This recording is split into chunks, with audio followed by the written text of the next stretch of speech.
welcome to the Businessmen and Women of Color podcast. I am your host, Ann Austin, and it is once again my pleasure to bring quality programs to all of you.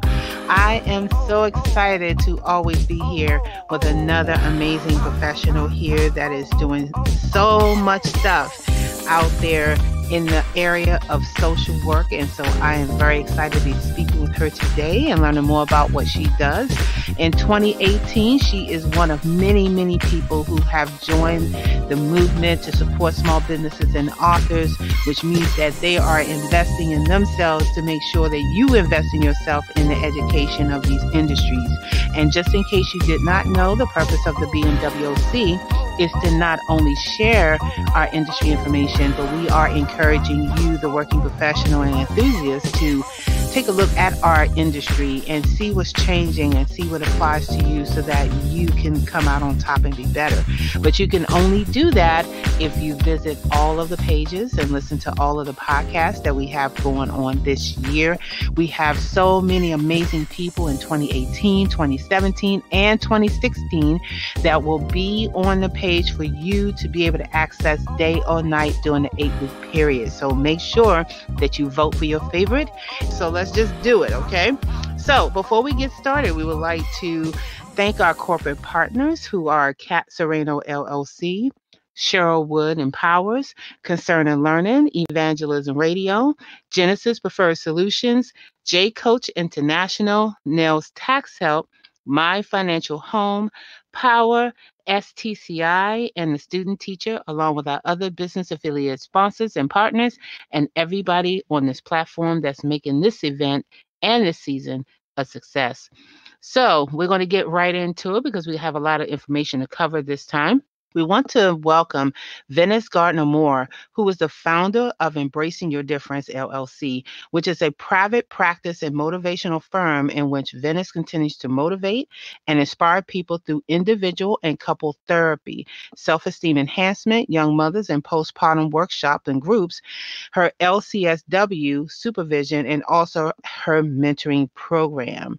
Venice holds 2 bachelor's degrees from Lincoln University, Pennsylvania, in journalism and in human resources. She also received her master's in clinical social work degree at the University of Maryland School of Social Work at the young age of 23. And she is also the co-chair of OASIS, the Organization of African Students in Social Work at the University of Maryland. And I want you to continue reading that because she is also an author, which we're going to talk about her book as well. And so, Venice, welcome to the podcast. Thank you. Thank you so much for having me. I appreciate it. I'm excited to speak with you. Awesome, awesome. So I always like to start at the beginning to, Mm-hmm. just talk about where you're from and Mm-hmm. maybe how did you get into social work? Was it something in your schooling, growing up? Mm-hmm. Did you see something? What was your aha moment to say, I just want to go into social work? Mm-hmm.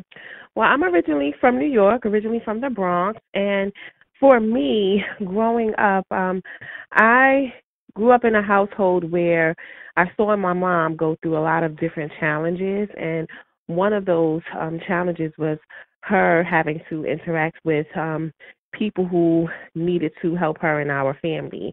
We spent a lot of time like in the social services office and the welfare office, and for some reason, when I was a younger girl, those people who we used to interact with in the helping profession just wasn't very nice. Didn't really feel comfortable, didn't feel very warm. It didn't really feel like those people who were helping us really wanted to help us. And that was something that I paid close attention to. I always wanted to help others, but I felt like I would be one of those people who would help others in a different way because attitudes are contagious. Oh, wow. Okay. And so you went ahead and you started doing that. And what was the hmm impact when you first started to go in that direction? hmm Well, when I was in, I would say, grad school, I did a few internships. I worked at the Ronald McDonald House, and I worked in the school as an intern, and I just really enjoyed seeing the growth of my clients and being in this profession, you know that you can't save everyone, but it was just always something within me that, made me realize that I wanted to help others. Another experience I had is that when I was in high school, I had a really difficult time because I was sick and I had asthma and a lot of different challenges with that. And my guidance counselor, after my freshman year, I had lost. I wasn't in school for a while, my freshman year of high school, and I was very much depressed and didn't really have anybody to help me. And when I went back to school my sophomore year and asked my guidance counselor for help, she kind of turned me away, and she told me that I needed to get my GED. And that was another moment of me, feeling shut down by those who should be helping others. So I continue to, when I went into the field, motivate people and try to encourage them, and look at things in a positive way while helping them. Okay, fantastic. And so I kind of want to also focus on, you started going to get your bachelor's degree in journalism. And so Yeah. how did that come about? Was this, and then, oh, well, let me back up. You went in journalism and then you started going in human resources. So I'm trying to see whether the Mhm. connect was, what your thinking was in Mhm. terms of Mhm. your career aspect, and given that Mhm. what you just said a moment ago. Right, right. So while I was at Lincoln University, I always enjoyed public speaking and I always enjoyed writing. However, there were consistent moments in which I could not make a choice. I wanted to, utilize my writing and public speaking to help others. So I went ahead and I majored, double majored in journalism and human services, and I pretty much just got a bachelor's in both because it was a really difficult decision because it was something I was passionate about in both areas, actually. Okay. You just couldn't help yourself. You went out there and got two majors, one in journalism and one in human resources. And that is very ambitious. I know a lot of people are doing double majors, but once you finish graduating, which direction did you actually go initially? Did you try to go get a job as a journalist, or did you go for the human resources space? Mm-hmm. Mm-hmm. I actually, upon graduating, I went into the field of human services because while I was in college, I continued to work on the newspaper and continue to do volunteer work with human services. It was something that I couldn't make a decision to do as far as like choosing one. I was very passionate about both. So while I went straight to grad school to continue on in the human services field for social work, I was still a writer. I had still published my first book already at the time, so I did a lot of public speaking. I like to write for magazines and still using and utilizing the journalism piece, but combining the human services and social work piece, writing about motivating yourself, coming out of poverty, not settling, not making excuses. So I couldn't make a choice, and I had to do both. I'm fortunate enough to be able to have done it, but it wasn't always easy. Yeah, absolutely. And you know what? I'm glad that you did, because I know I went out there and got a dual master's degree because, and some people feel like, when Mhm. you're doing stuff like that, oh, you're just trying to be greedy or you're trying to do too much, but really you're going, towards your passion. You Yeah. actually going out there and validating what you know is true in your heart, and you're actually doing both. Mhm. And so I want people to encourage them, if Mhm. you feel like you want to have 2 or 3 degrees because you have 2 or 3 areas that you can actually, go for, I say do it, Mhm. because it goes right back to that line of Mhm. thinking of having 7 streams of income. Oh If yeah. Yeah, like you can go out there and you're a writer of journalism, you can make money that way, or you could do Yep. human resources, or you could do social work. You have 3 streams of income right there Mhm. at your disposal, Right. and that's really what it's all about, correct?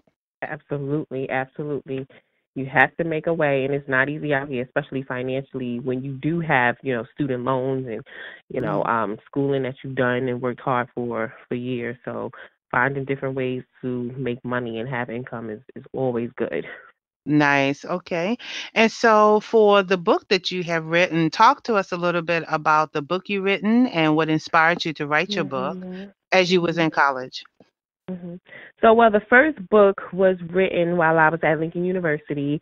I have been writing poetry for years, since I was about 13. So throughout high school, I wrote different poems from, for my friends and for myself. And people would come to me and say, "Can you write me a poem for this person or for my boyfriend?" And it was just something I did as a hobby, but I ended up with a book.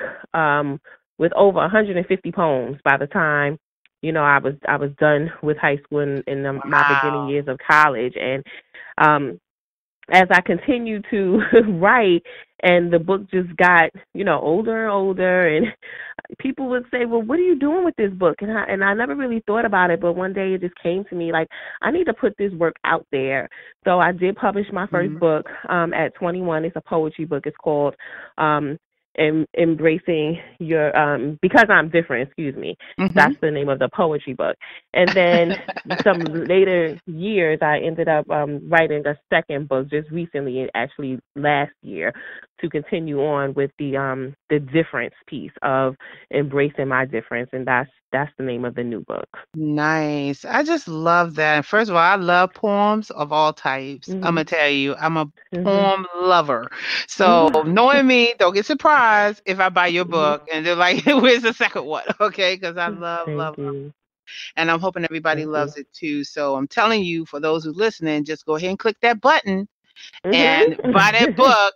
You know I'm going to say Thank that because you. that's what this platform is about, not just you listening, but Absolutely. also patroning our small businesses so that we can Mhm. continue the work that we're doing. And that's really Mhm. important. So you are also chair of Oasis, of an organization of African students in social work at University of Maryland. Talk to us about that position and role that you hold and what exactly Mhm. do you do there? Mhm. Now, for Oasis, Oasis is a past position. For me, it's the Organization of African Students in Social Work, and it's at the University of Maryland. So I held that position while I was at the University of Maryland. So it's been a few years that I was actually a part of the organizational board. However, Oasis is for those students who went to the University of Maryland who did not have an outlet, who didn't feel that they were connected to other students of color or student minorities, and we pretty much got together. We held different events. We held Black History Month and Women History Month events just to get other students who may not have actually collaborated with other students together so that we can continue on a platform of networking and helping each other, find jobs upon graduating with their, Masters of Social Work degree. So Mhm. obviously, I still keep in contact with the University of Maryland. And Oasis is something that has been in existence for the past 20 years, and they continue to do that at the university. Well, that is really fantastic. I do know from people who I spoke with last year and just recently in this podcast Mhm. platform that there is a shortage of African American presence in the social work space. And so, based on your experience in working in this Mhm. space, what are your thoughts toward that? Yeah, you're absolutely right. There is a shortage, unfortunately, for those people who work within the field, and minorities who work within the field. Currently, me opening my own business now and being an African American therapist, most of my clients who do call me, one of the first things they say is, I'm calling you because I was looking under the profiles for therapists, and I really need someone of color. And me being in Connecticut is not many of us, and is I've heard my clients and many other people say that they just want someone that they can relate to, someone who they feel comfortable with, someone who they feel gets it.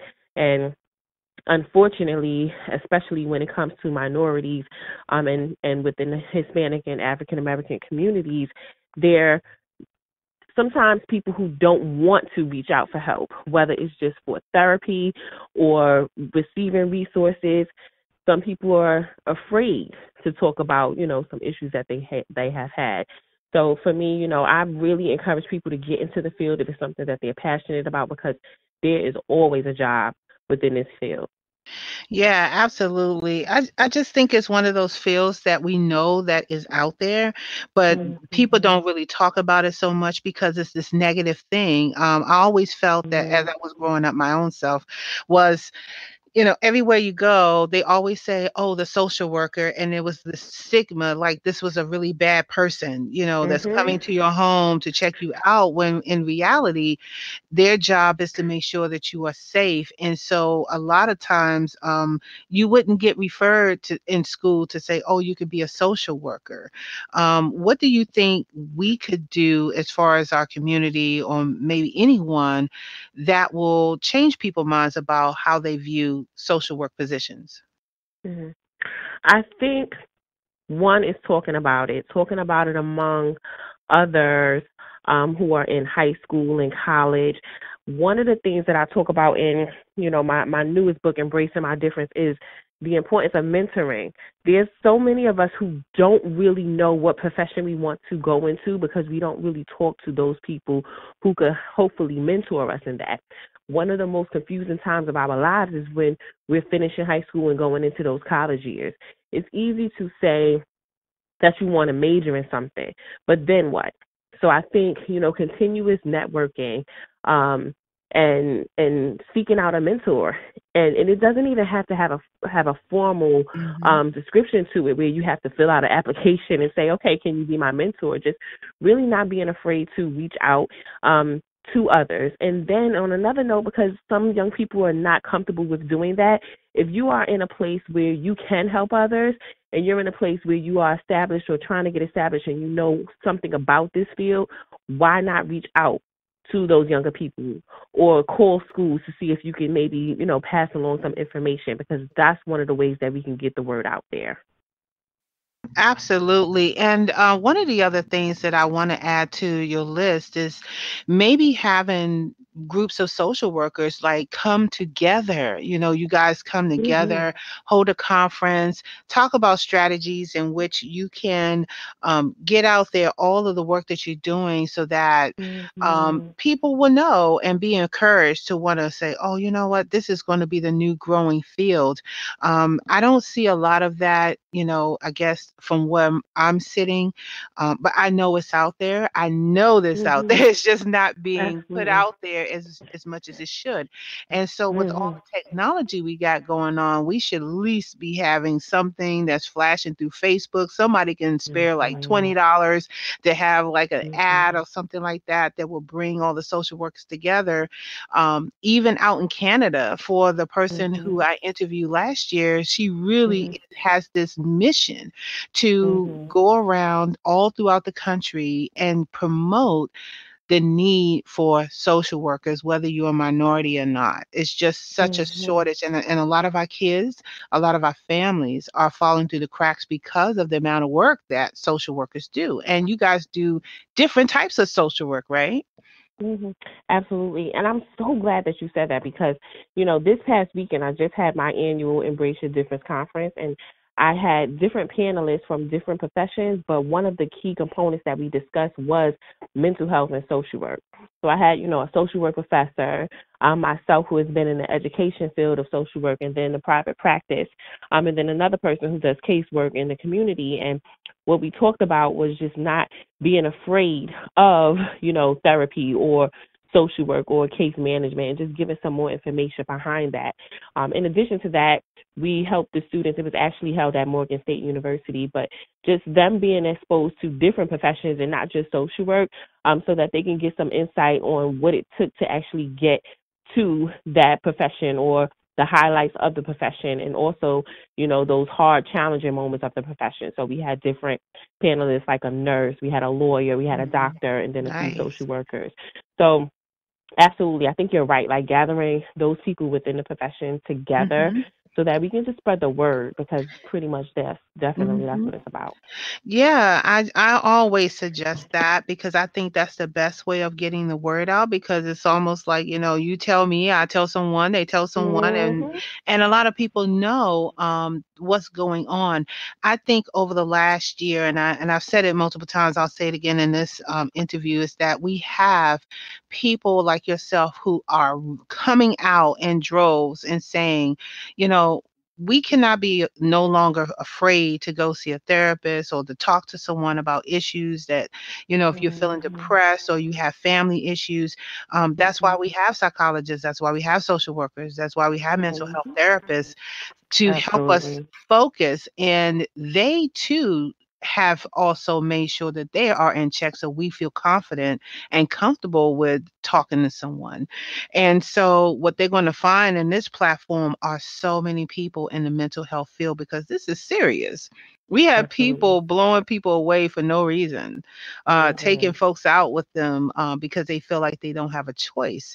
Yep. And you always have a choice all the time. Absolutely. So if Mhm. you're listening to this podcast and you're having thoughts like that, I want you to reach out to a therapist and figure out what's going on with you so that you can move forward and do something more productive than something Mhm. destructive. Absolutely. Absolutely. And nowadays, being that it's 2018 and we're in a different era, there are some people who are not comfortable with talking about their current or past family issues or personal issues, and they may not be comfortable with even going to an office. That's why nowadays they have like telecommunication. There's therapists that you can talk to initially online or over the phone just to get them comfortable before they can even come to the office. And in addition to that, that some people may have transportation issues. Like there's, services out there where we can get you to the office, or maybe just have those phone conferences until you're comfortable enough to do so. Yeah, absolutely. And so, like you said, we need to find those resources and make them Mhm. available, definitely for Mhm. sure. So, with your conference that you have every year, what time of the year do you normally have your conference? And, give a Mhm. website where people can check up on and sign up for the Mhm. next conference that you have. Oh, absolutely. So we usually have the Embrace Your Difference conference every March during Women's History Month. And we have held them in different cities. We've held them twice in New York, once in Connecticut, and this past weekend was in Maryland. So the next one is next year. And for next year, since this will be the fifth conference, we're actually collaborating with men, and we'll be having a conference for men and women because men need direction and Yes. help and Yes, mentoring yes, yes. more than we all know. So I'm very I'm excited to so be working glad on you that. said that. I'm gonna tell you. I mean, it's all good. Women have the power. Yeah, we have the Yeah. power. But our men, Yes. you guys, you got to start coming out for this stuff when you Yep. see these opportunities because one, Mhm. you're getting some really good information. Number two, there's going to be ladies there. Okay, Mhm. so let's Why not make not, right? why not? Yes. And I really appreciate that. So, are you involved in Mhm. any other activities that you want people to know about? Any Mhm. conferences that you're going to be speaking at where they can come and hear you? Mhm. Mhm. Thank you. Yes. So right now, this spring, I am working on my postpartum depression group. So we'll be starting that in May.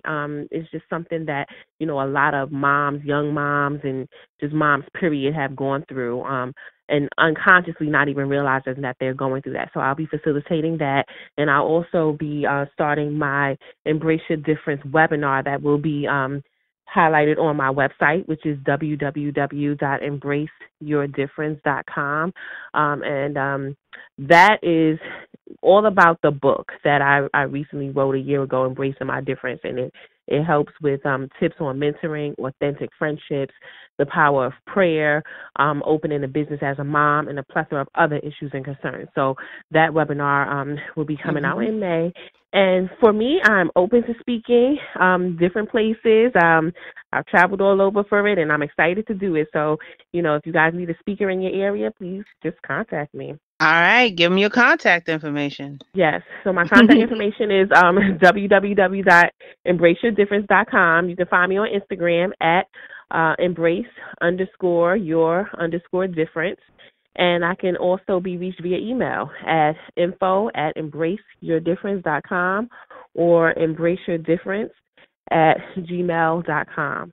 That's and right. I'd be happy to speak with you. All right, you heard her. Embrace your difference because we're definitely all different. And so, what you're going to find, and I'm talking to the listeners out there, what you're going to find is that it is now in 2018 that we have to take care of our health.